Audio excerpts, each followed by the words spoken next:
We need to be in your presence. Surround us, Lord. Surround us, Lord. Amazing grace, how sweet the sound that saved a wretch like me. I once was lost, but now I'm found, was blind, but now I see. 'Twas grace that taught my heart to fear, and grace my fears relieved. How precious did that grace appear, the hour I first believed. My chains are gone, I've been set free. My God, my Savior, has ransomed me. And like a flood, His mercy reigns, unending love, amazing grace. Through many dangers, toils, and snares, I have already come. 'Tis grace hath brought me safe thus far, and grace will lead me home. When we've been there 10,000 years, bright shining as the sun, we've no less days to sing God's praise than when we first begun. My chains are gone, I've been set free. My God, my Savior, has ransomed me. And like a flood, His mercy reigns, unending love, amazing grace. My chains are gone, I've been set free. My God, my Savior, has ransomed me. And like a flood, His mercy reigns, unending love, amazing grace.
We don't know the particular occasion for it in David's life, and it should come as no surprise to you that this one, like many, is generally assumed to have been written during his flight from Saul. A lot of psalms fall into that particular category. But there are some clues here as to why, as I mentioned before, sometimes it's just, people just say that. Sometimes there are some clues within the text that kind of point that way. So here, there were people seeking his life, verse 2, so that the very foundations of David's kingdom had been destroyed, verse 3, and that there was nothing the righteous could do, verse 4. So he's definitely fleeing. People are seeking his life. So, is this his flight from Saul, his flight from Absalom? I don't know, but this will give us some clues. It's definitely a case where people are seeking his life, and he's reflecting upon that. Brother Waycaster has a quote here from Kaufman, a reference that he made in his Psalms commentary to a great quote here. It reads, Psalm 11 is one of the gems of the Psalter, classified as affirmations of faith in spite of danger to himself, in spite of advice to friends to flee, and in spite of the seeming hopelessness of the cause. So, for a simple outline, again, brief psalm, brief outline. There's only two major divisions. The first three verses, we find fear confronting faith. In verse 1, advice is suggested. And then in verses 2 and 3, reasons for this advice. And then the latter part of the psalm, verses 4 through 7, faith conquers fear. Number 1, by realizing God's presence. Verse 4 and the first part of verse 5, by confiding in God's protection. The latter part of verse 5 and verse 6. And then by anticipating God's deliverance, verse 7. Okay, so the psalm starts out, in the Lord put I my trust. The ASV has, in Jehovah do I take refuge, setting the tone for the entire psalm. Yet again, it suggests that David was, at the time he wrote this, determined not to flee from his enemies, but rather to put his trust in God, to take refuge in Jehovah. How say ye to my soul, flee as a bird to your mountain? So this was the counsel being given, right? In the existing situation, of which we're not informed, the psalmist felt that his fleeing would have implied a want of confidence in God. He would maintain his position and rely upon the deliverance of God. Right, of course, when I say fleeing, because I just mentioned a few minutes ago that it's generally believed that this would have been written on that occasion where he's fleeing from Saul or from Absalom, generally believed to be Saul. But you know what? Even though he understood he had to go to the wilderness to save his life. Even then, we find him acting courageously. You know, the situation. When Saul happens upon him in the cave, right? Saul is unaware that David is there. David has the opportunity to take his life, but instead cuts off a corner of his garment so that afterward he can demonstrate that he could have killed him if he wanted to, but he didn't. And even in the case with Absalom, right? He was forced out of the city, but even then, he certainly maintained his faith and a cadre of supporters in the wilderness, and ultimately came back. So I don't necessarily know, when he says, "How say you to my soul, flee as a bird to your mountain?" How can he say that if he's on the run at the time? I think rather this is an affirmation of, even despite the desperate situation, right? Even though he may have had to leave the city, in that type of a circumstance, nonetheless he trusts God and he knows that he's going to. That God will deliver him, right? Even if he's in the wilderness, he isn't necessarily going to cower there. And again, in both of those cases, Saul and Absalom, ultimately David does indeed come out on top. the wicked bend their bow, right? Here's the first reason for the counsel that are given. Enemies are prepared to strike, which is not unlike some of the other Psalms that we've seen thus far, that they may privily shoot or shoot in darkness. So they're planning to attack secretly or treacherously, and I think what he means by this is, they have no interest in a fair fight, right? I mean, they're wicked, they're seeking his life, and they'll go about underhanded means to do it. They may privily shoot at the uprightly heart. If the foundations be destroyed, what can the righteous do? I want you to note this in particular. In fact, if you're in the habit of underlining, taking notes in your Bible, underline in verse 3, righteous, also verse 5, and verse 5, righteousness, verse 7, upright. And I've mentioned this before, but I'll mention it again with Psalm 11. Because we're coming up to Psalm 14 shortly, in just a couple of weeks. And Paul quotes from Psalm 14 in Romans. It says, there is none righteous, no, not one. Okay, well, Psalm 11 talks about the righteous. And I want you to keep this in mind. Again, not the first time we've seen it, and I've called it out on other occasions where it's come about. Let me see, just looking back, I believe it was in Psalm 7. Let's see.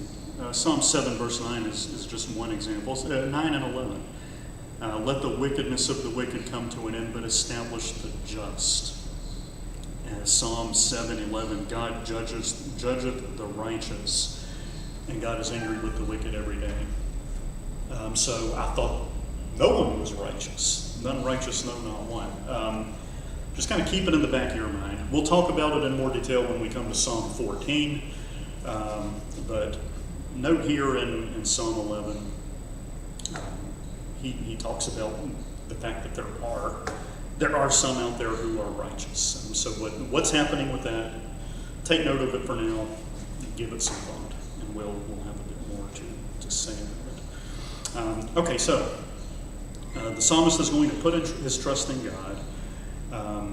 He isn't going to cower. He is going to face the situation.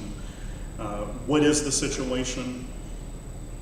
There are wicked adversaries out there who are seeking after him. They have no qualms about doing so in a treacherous manner. The latter part of the psalm, fear confronting faith. Right? So he kind of sets forth the situation and then provides the answer for it. Trusting God, the Lord is in his holy temple. The Lord's throne is in heaven. His eyes behold, his eyelids try the children of men. Right, so he's always watching. The psalmist is aware of this, which includes not only what David himself is doing, but what his adversaries are doing as well. The Lord trieth the righteous, but the wicked and him that loveth violence his soul hateth. Trieth the righteous. Further comfort for those that are in a situation like the psalmist. You might note James 1, 2, and 4. When you kind of frame it in that context, understanding that the trials, the difficulties that we encounter in this life ultimately provide an opportunity to put faith to the test, to develop one's faith. That can be somewhat comforting, right? The wicked and him that loveth violence, his soul hateth, right? So God hates the wicked, and they're certainly going to get what's coming to them. The very next verse, verse 6, upon the wicked he shall rain snares, fire, and brimstone, and horrible tempest. This shall be the portion of their cup. So they're going to get what's coming to them. But, again in verse 7, kind of going back to verse 5, the idea that the Lord trieth the righteous, right? Yes, the righteous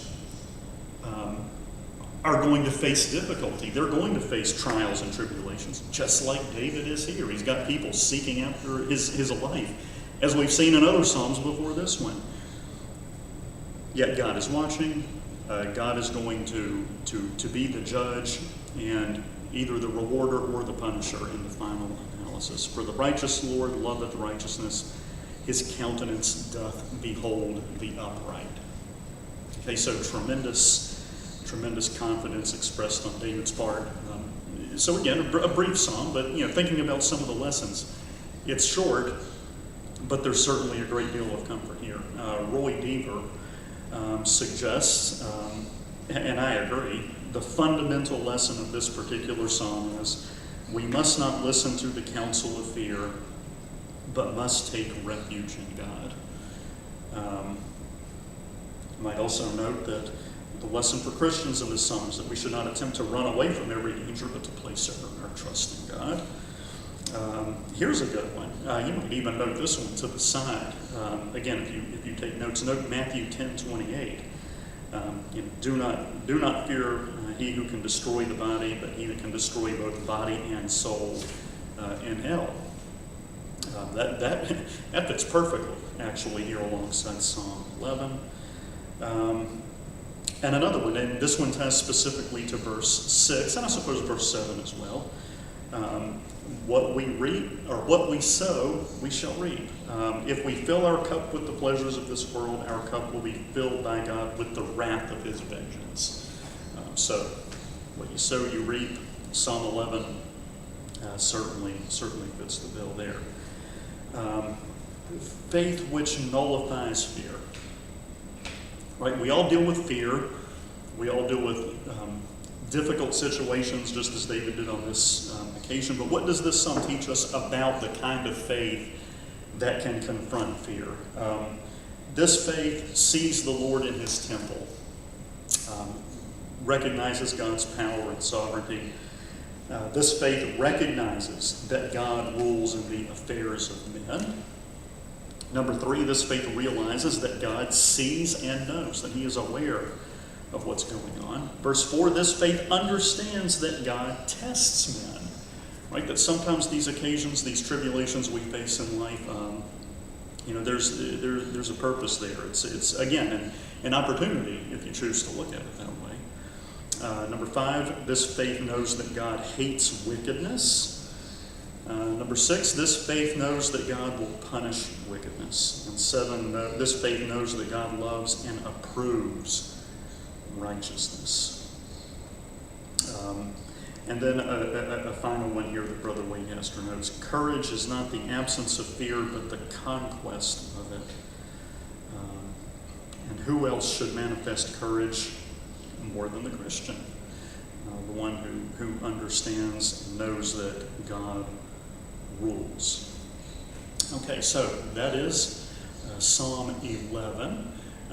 Lord willing, I hope you'll join me next week. We will continue on with Psalm 12. Thank you very much for your attention.